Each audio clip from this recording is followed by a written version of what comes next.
Bom dia, turma. Eu sou Marcela Fraga, professora da Escola Maria Pastor, nutricionista, né? Hoje estou aqui substituindo a professora Karine. Bom, continuamos com a disciplina Química e Bioquímica. O tema de hoje são proteínas. As proteínas são polímeros de alto peso molecular, que são consideradas as macromoléculas, presentes em todas as células do organismo vivos, cujas unidades básicas são os aminoácidos. A união dos aminoácidos pelas ligações peptídicas vão gerar uma proteína. A sua estrutura química ela é composta de carbono, nitrogênio, oxigênio, hidrogênio e quase todas apresentam enxofre. E por que o nome aminoácido? Bom, aminoácido é a junção de um grupo de amina mais um grupo de carboxila. E o que difere um aminoácido do outro? É o grupo da carboxila, que é um ácido. As suas funções, as proteínas têm função estrutural, são catalisadoras, funcionam como enzimas, atuam no nosso sistema imunológico. A sua função estrutural são constituintes básicos das fibras musculares, do cabelo, dos ossos, dentes e pele. Observe que ela é extremamente importante para a nossa composição. A função catalisadora, elas atuam nas reações bioquímicas. Sem as enzimas, essas reações não ocorreriam em um tempo hábil e a vida acabaria. As enzimas são proteínas que atuam como catalisadores biológicos, acelerando a velocidade das reações químicas nos tecidos vivos. São essenciais para a existência da vida e formam-se no interior das células, segundo instruções genéticas herdadas pelos indivíduos.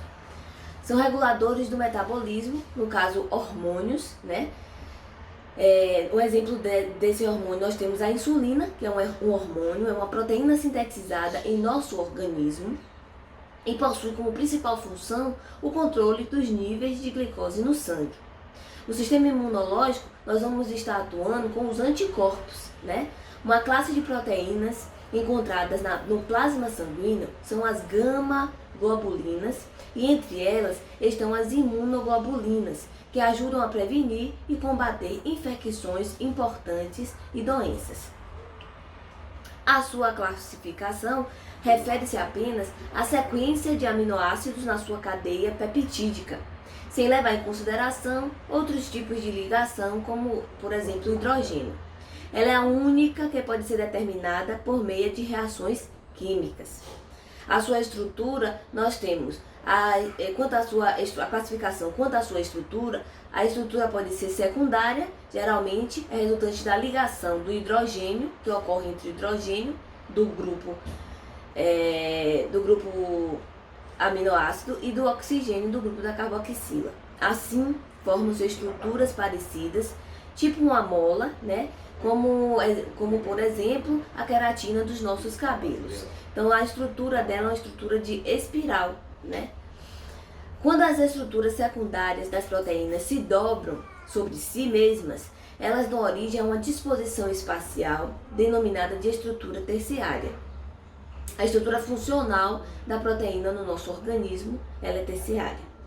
Já a estrutura quaternária é a união de várias estruturas terciárias que assumem formas espaciais bem definidas. Então fica um emaranhado de proteínas, né? Exemplo disso nós temos a hemoglobina humana, que é a proteína dos glóbulos vermelhos e que tem a função de transportar o oxigênio por todo o organismo.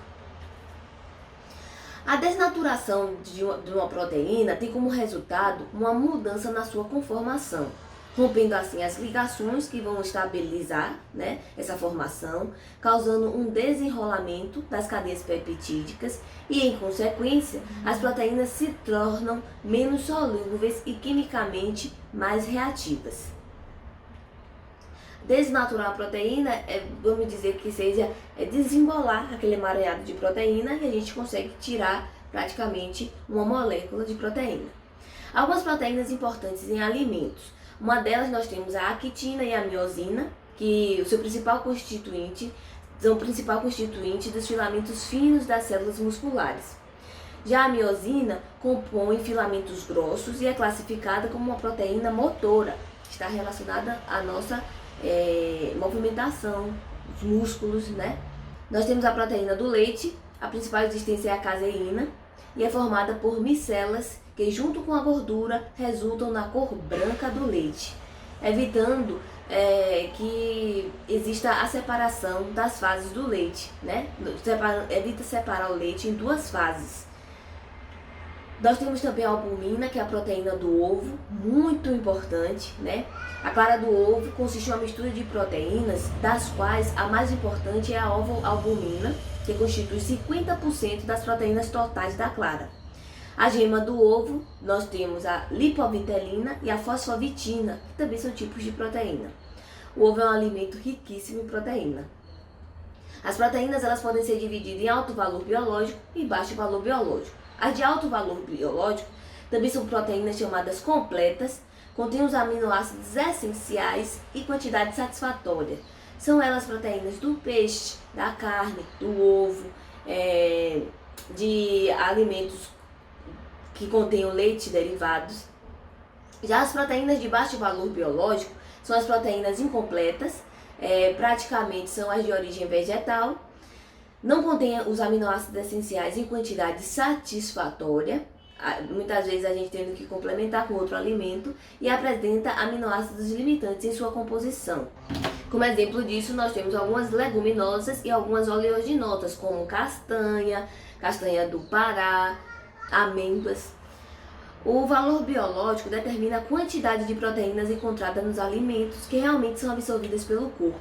As proteínas que contêm mais aminoácidos essenciais possuem melhor digestibilidade, tendo uma absorção no trato gastrointestinal mais eficiente. Agora a gente vai falar um pouco sobre o balanço nitrogenado, que é definido como a diferença entre a quantidade de nitrogênio ingerida e a quantidade excretada pelo organismo em 24 horas. Um balanço nitrogenado equilibrado é quando a quantidade de nitrogênio ingerido vai ser igual ao excretado. Já o balanço nitrogenado negativo vai ser quando a quantidade de nitrogênio ingerido é menor que o excretado. Exemplo disso, nós temos o estado de jejum, a dieta pobre em proteínas, dieta restritiva, doenças altamente catabólicas como câncer e AIDS. Então, através do balanço nitrogenado, a gente tem como avaliar se existe alguma situação que está deixando o nosso corpo em alerta.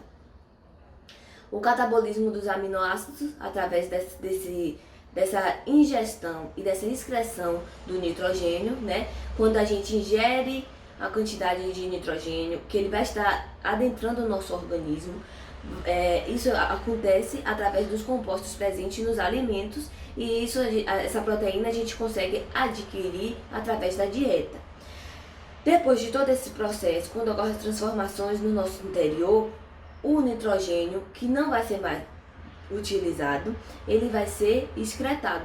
Através de quê? Da ureia, da amônia e outros produtos derivados do metabolismo. Se ocorrer um desequilíbrio nesse catabolismo dos aminoácidos, o nosso corpo vai estar em estado de alerta, pode estar tendo alguma situação que a gente tem que ser levado em consideração, porque tem algum problema na nossa saúde. E as taxas algumas taxas do nosso organismo vão estar desreguladas por conta disso. Bom, turma, terminamos aqui nossa aula. Um bom dia para vocês. Desejo que vocês estejam em paz, né? Sei que o momento de quarentena, de isolamento, não é fácil, mas eu tenho certeza que nós vamos sair dessa com fé em Deus. Um beijo, bom dia, até mais.